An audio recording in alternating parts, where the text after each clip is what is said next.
Carta número 13. Meu caro Absinto, está me parecendo que você gastou um imenso número de páginas para contar uma história extremamente simples. No frigir dos ovos, você deixou o homem escapar por entre seus dedos.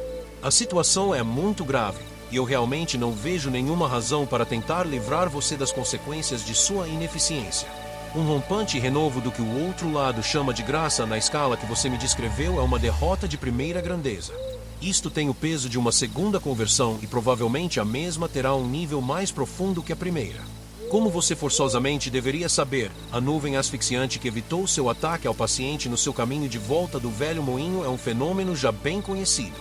E a arma mais bárbara de que faz uso o inimigo, e geralmente se manifesta quando ele está pessoalmente presente com o paciente de maneiras ainda não bem compreendidas por nós. Alguns dentre os seres humanos estão permanentemente rodeados por aquilo, e são totalmente inacessíveis para nós. E agora, vamos às suas mancadas. De acordo com seus próprios comentários, você permitiu, primeiramente, que o paciente lesse um livro do qual realmente gostava, apenas por gostar dele, e não para fazer comentários espertos sobre o livro com os novos amigos. Em segundo lugar, você permitiu que ele fizesse uma caminhada ao velho moinho e tomasse um chá lá, o que equivale a dizer, um passeio por uma região da qual ele realmente gosta, e estando sozinho. Em outras palavras, você permitiu que ele usufruísse livremente de dois prazeres reais. Será possível que você seja ignorante a ponto de não conhecer o perigo nisso tudo? A grande característica nos prazeres e nos sofrimentos é que eles são insofismavelmente reais. Portanto, não importa quão longe eles consigam ir, eles proporcionam ao homem algo como uma caída de ficha para a comprovação da realidade. Desta forma, se você vinha tentando danar seu homem pelo método romântico, fazê-lo uma espécie de Romeu apaixonado, submerso em murmurações por uma infelicidade imaginária do tipo sem Julieta, a vida não faria sentido, deveria tê-lo protegido a todo custo de passar por alguma dor verdadeira. Porque é evidente que apenas 5 minutos com uma dor de dente real revelaria a ele que o sofrimento romântico não fazia sentido algum e assim seu estratagema seria desmascarado na hora. Mas se você estava tentando desgraçar seu paciente através do mundo, ou seja, através da exploração da vaidade, da jactância, da ironia e o tédio em relação aos prazeres, como foi possível você não perceber que experimentar um prazer real devia ser a última coisa permissível a ele?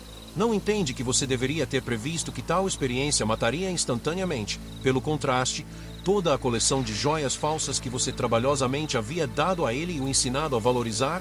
E que também o tipo de prazer que a leitura do livro e o passeio ao moinho deram a ele são o maior perigo para nós.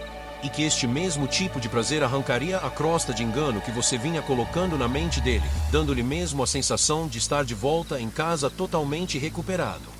O plano preliminar que você empregou para afastá-lo do inimigo terminou por afastá-lo de si próprio e você até que tinha feito alguns progressos. Agora, tudo desmoronou. Entendo qual foi sua confusão. E claro que estou ciente de que o inimigo também quer tirar o foco dos homens de si mesmos, mas o modo é totalmente diferente. Lembre-se sempre que o inimigo realmente gosta destes vermezinhos e atribui um valor absurdo a respeito das características individuais de cada um deles. Quando ele diz que os homens devem de fato renunciar a si mesmos, na verdade isso quer apenas dizer abandonar a prioridade na satisfação do seu eu, mas tão logo eles conseguem fazer isso, o inimigo lhes devolve novamente toda a essência de suas personalidades, e ainda se vangloria. Temo eu que ele seja sincero no que diz, que quando os homens se rendem totalmente a ele passam a ser mais do que eram anteriormente.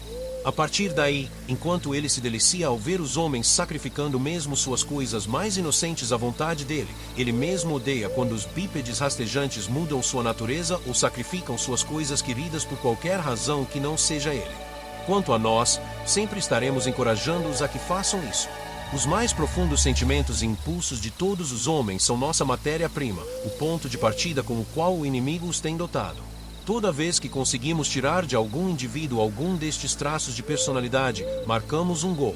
Mesmo que pareçam coisas inofensivas, sempre nos é interessante substituir as preferências, gostos e pretensões reais dos seres humanos por outros padrões, como o mundano, os convencionalismos sociais e a moda, e portanto devemos afastar os homens dos gostos e desgostos pessoais reais. Sou radical a ponto de estabelecer uma regra no sentido de tentar arrancar do paciente todo e qualquer gosto pessoal que não constitua um pecado definido, mesmo se tratando de coisas tolas como uma competição esportiva, uma coleção de selos ou beber Coca-Cola. Estas coisas, é claro, Sequer possuem alguma virtude em si mesmas, mas há uma espécie de inocência, humildade e autoesquecimento nelas que me deixam desconfiado. O homem que verdadeiramente e desinteressadamente aprecia qualquer coisa no mundo apenas por causa dela mesma, sem estar preocupado em coisa alguma sobre o que os outros pensem a respeito, estará muito bem armado contra alguns de nossos mais sutis métodos de ataque. Você sempre deverá tentar fazer o paciente abandonar as pessoas, comidas ou livros dos quais realmente goste em favor das melhores pessoas, mais adequadas comidas e importantes livros. Eu conheci um ser humano que resistiu bravamente a todas as tentações em ascender à escala social, até que descobri como despertar nele um prazer fortíssimo pela linguiça frita com cebola. Resta considerarmos o que fazer para consertar os prejuízos deste desastre. A coisa mais importante a fazermos é conseguir que o paciente não faça mais nada.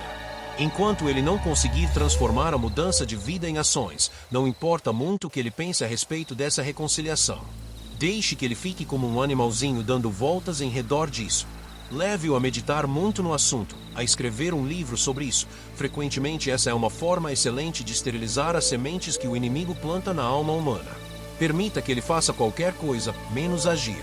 Nenhuma quantidade de piedade em sua imaginação e sentimentos poderá nos causar qualquer problema, desde que mantenhamos tudo isso longe da sua vontade. Como um dos seres humanos mesmo disse, os hábitos ativos são fortalecidos pela repetição, ao passo que os passivos se enfraquecem pela mesma continuidade. Quanto mais vezes ele se sentir inativo, menos ele se disporá a agir, e ao longo do tempo, menos ele conseguirá sentir alguma coisa. Seu afetuoso tio, Morcegão.